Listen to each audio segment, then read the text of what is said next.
আৰম্ভ কৰিছো স্থানাংক জ্যামিতি।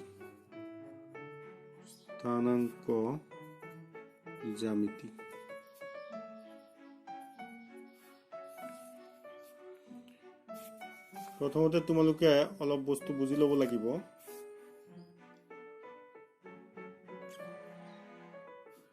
ধৰি লৈছো এইটো x অক্ষ আৰু এইটো y অক্ষ। এতিয়া এখানে 1 2 3 4 1 2 3 4 5 এনেকে আছে।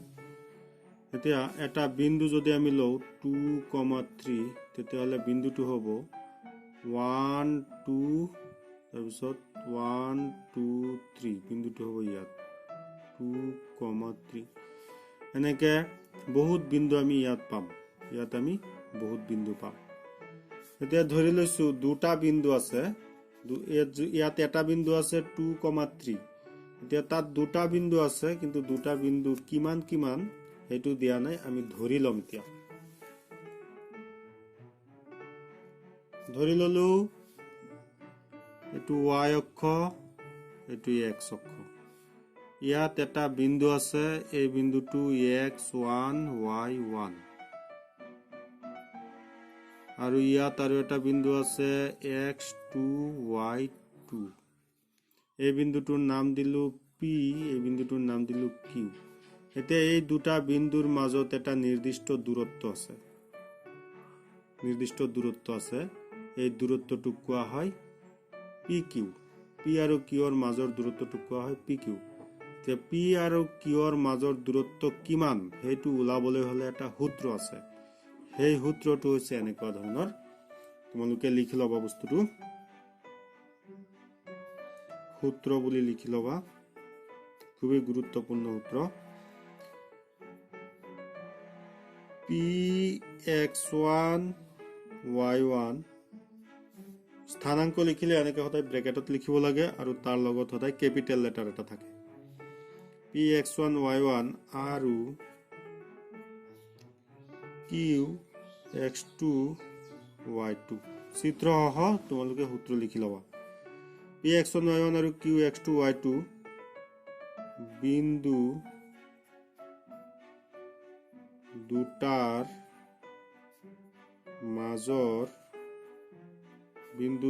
মাজৰ দূৰত্ব pq equal √x2 minus x1 whole square plus y2 minus y1 whole square।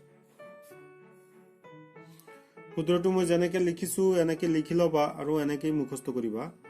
এই একৰ পৰা এইখিনিলৈকে, ইয়াৰ পৰা এইখিনিলৈকে গোটেইখিনি যেনেকে লিখা আছে তেনেকে মুখস্থ কৰিবা। তেতিয়া অংক কৰিব পাৰিবা ধুনীয়াকে।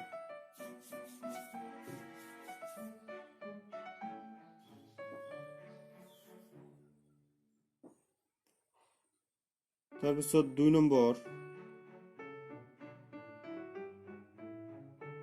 এই এটা সূত্ৰৰে এই 1 নম্বৰ সূত্ৰটোৰে আমি 7.1 ৰ চেপ্টাৰৰ গোটেইখিনি অংক কৰিব পাৰিম। তাৰপিছত 2 নম্বৰৰ কাৰণে এটা বস্তু বুজি লোৱা। ধৰি ললো এইটো এটা ৰেখা, ধৰি ললো এইটো এটা বিন্দু p নহয় a x1 y1 আৰু এইটো এটা বিন্দু b x2 y2। এতিয়া এই বিন্দু আৰু এই বিন্দু সংযোগ কৰিলে আমি এটা ৰেখা পাইছো। ইয়াত দুটা বিন্দু, এটা এই বিন্দুটো x1 y1, এই বিন্দুটো x2 y2। দুটা বিন্দু সংযোগ কৰিলে আমি এটা ৰেখা পাইছো। তে এই ৰেখাডালক ইয়াত যদি আৰু এটা বিন্দু দিও, এই বিন্দুটোৱে এই ৰেখাডালক ভাগ কৰিছে।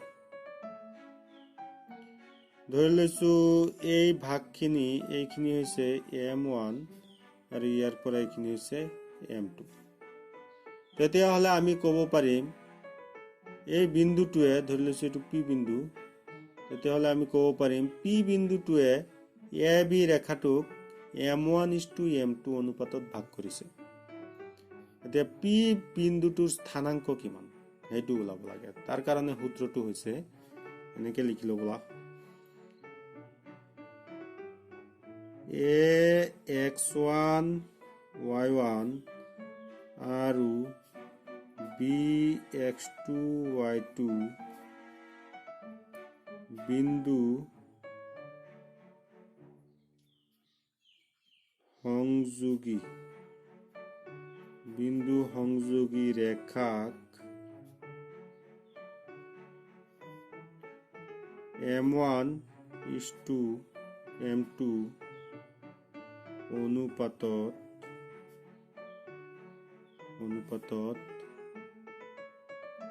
ভাগ কৰা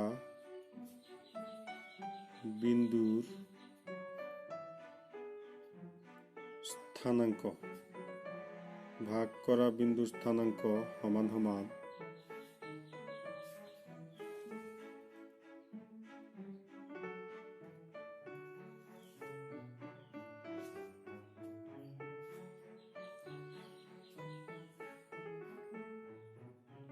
mx plus mx by m plus m, ইয়াত my plus my by m plus m. ax1 y1 আৰু bx2 y2 বিন্দু সংযোগী ৰেখাক m1 is to m2 অনুপাতত ভাগ কৰা বিন্দুৰ স্থানাংক mx plus mx by m plus m, my plus my by m plus m. ax1 y1 আৰু bx2 y2 বিন্দু দুটা সংযোগী ৰেখাক m1 is to m2 অনুপাতত ভাগ কৰা বিন্দুটোৰ স্থানাংক এই বিন্দুটোৰ স্থানাংক এটো ভাগ কৰা বিন্দুৰ স্থানাংক mx plus mx by m plus m, my plus my by m plus m. এতিয়া ইয়াত যেনেকে 1 2 2 1 1 2 1 2 2 1 1 2 এনেকে লগাই দিব লাগিব এটি হল 2 নম্বৰ সূত্ৰ তাৰ পিছত 3 নম্বৰ সূত্ৰ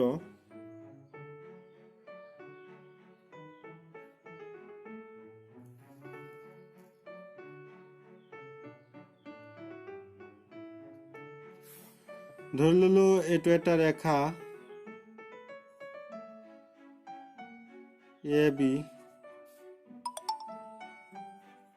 এই বিন্দুটোৰ স্থানাংক x1 y1 এই বিন্দুটোৰ স্থানাংক x2 y2 আৰু এই বিন্দুটো ঠিক মাজত আছে তেতিয়া হলে দুটা বিন্দু সংযোগী ৰেখাৰ ঠিক মাজত যেটো বিন্দু থাকিব সেই বিন্দুটোৰ স্থানাংক কেনেকৈ ওলাব লাগে তাৰ কাৰণে সূত্ৰ ax1 y1 আৰু bx2 y2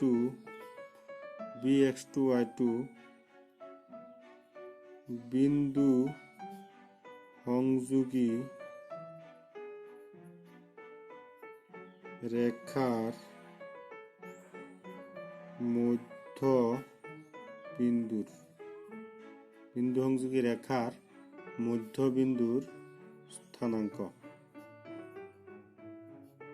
বিন্দুৰ স্থানাংক সমান সমান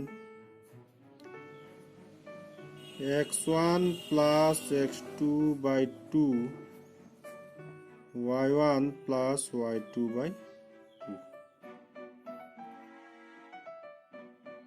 x1 plus x2 by 2 y1 plus y2 by 2 এটো হচ্ছে মধ্যবিন্দুর স্থানাঙ্কৰ সূত্ৰ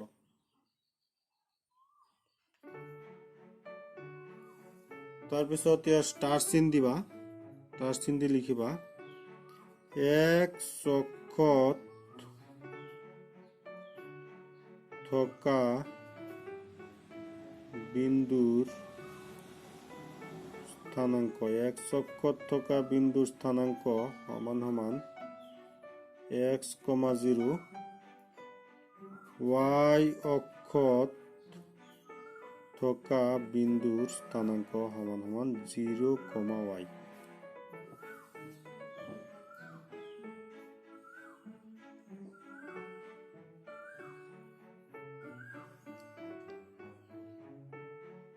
আৰু এটা সূত্ৰ আছে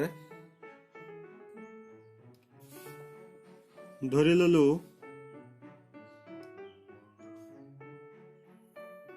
এইটো এটা চকৰি এইটো এনেকে ঘূৰে ইয়াত 1 ইয়াত 2 ইয়াত 3 1 ৰ পিছত 2 আহে 2 ৰ পিছত 3 আহে 3 ৰ পিছত আকৌ 1 আহে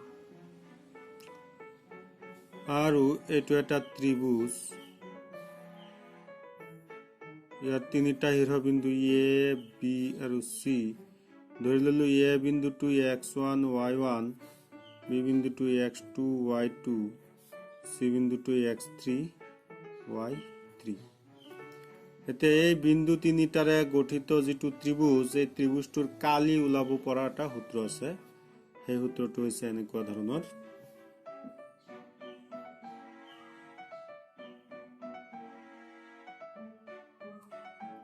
ত্ৰিভুজৰ কালি সমান সমান half into x into y minus y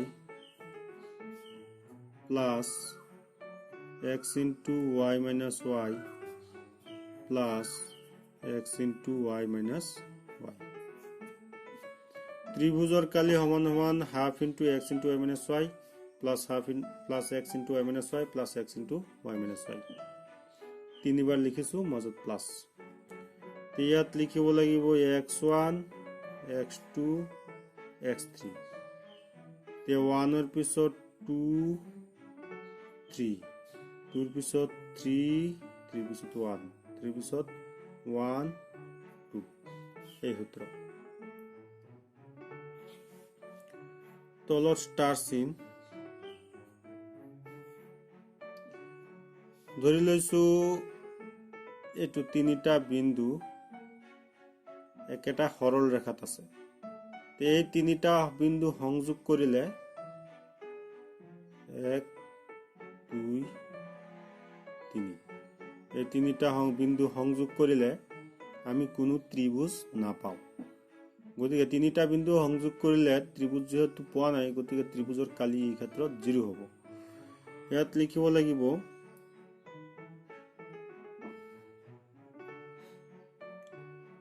বিন্দু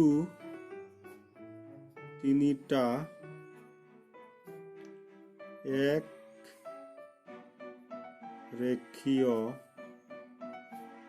হলে বিন্দু তিনিটা এক ৰেখীয় হলে ত্ৰিভুজৰ কালি সমান সমান 0 হয় উল্টাকৈ ত্ৰিভুজৰ কালি 0 হলে বিন্দু তিনিটা এক ৰেখীয় হয়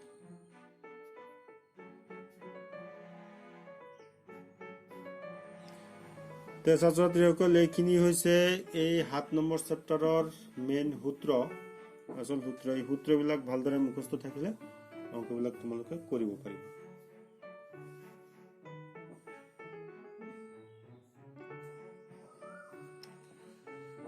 আৰম্ভ কৰিছো 7.1 প্ৰথম সূত্ৰটো আছিল এনেকুৱা ধৰণৰ যে px1 y1 আৰু qx2 y2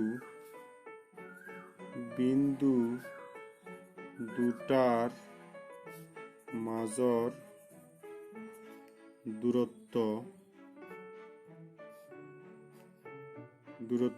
pq equal root over x2 minus x1 whole square plus y2 minus y1 whole square p ৰ লগত আছে x1 y1 q ৰ লগত আছে x2 y2 সূত্ৰটো হৈছে x2 minus x1 whole square plus y2 minus y1 whole square 7.1 ৰ 1 নম্বৰৰ 1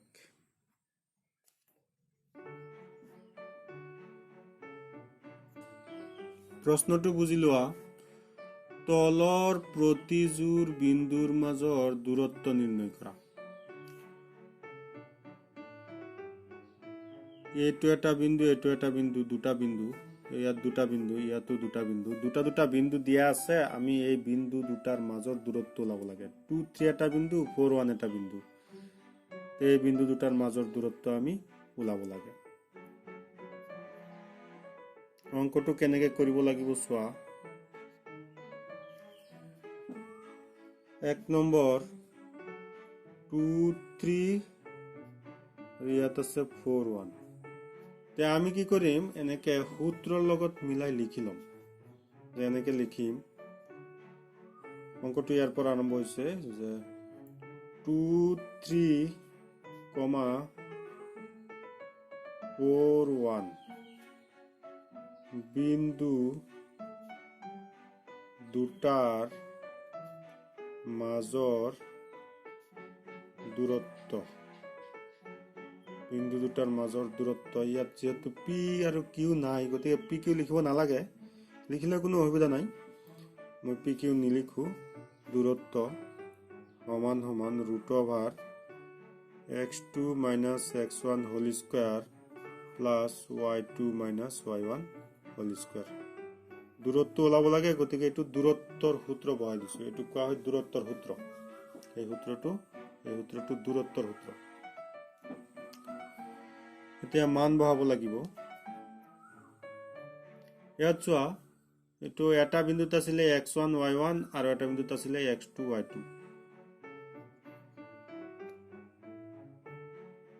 এটা বিন্দুত আছিলে x1 y1 আৰু এটা বিন্দুত আছিলে x2 y2। তে ইয়াত যেহেতু দুটা বিন্দু আছে, তে এইটো বিন্দু হ'ব x1 y1, এইটো x2 y2। মন কৰিব ভালদৰে, এইটো হ'ব x1 y1 আৰু এইটো হ'ব x2 y2। এনেকুৱা নহয় যে x1 x2 y1 y2, এনেকুৱা নহয়। x1 y1 x2 y2। গতিকে প্ৰথমতে আমি এনেকে লিখি ললো যে এইটো হৈছে x1, এইটো y1, এইটো x2, এইটো y2। এতিয়া ইয়াৰ পৰা চাই আমি তাত মানবিলাক বহাই দিম।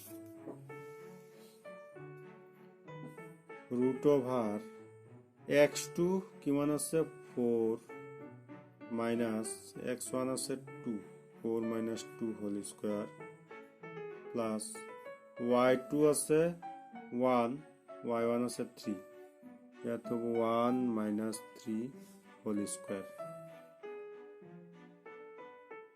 4 - 2 2 স্কয়ার প্লাস 1 - 3 -2 স্কয়ার।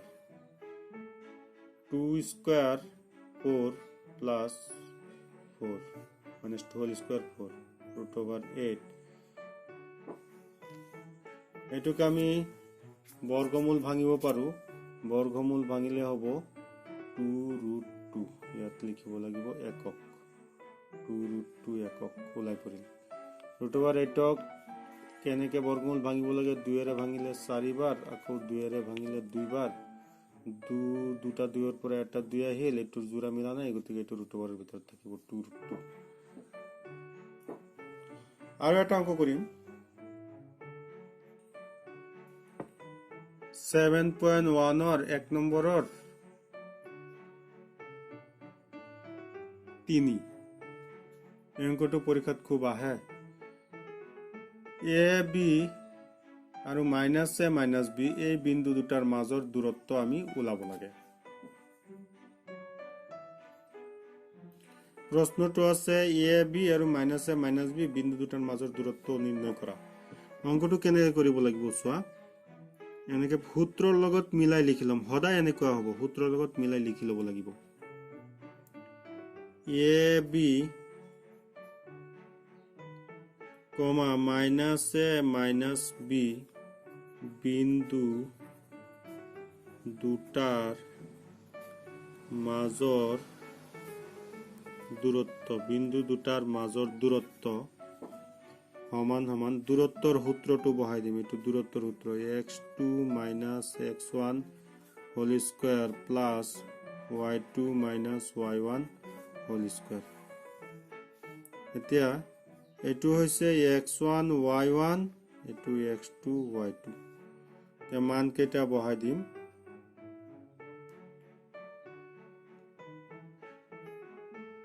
x2 ৰ হলনি আমি লিখিম মাইনাস a, x1 ৰ হলনি a, এইবিলাক হৈছে কমা।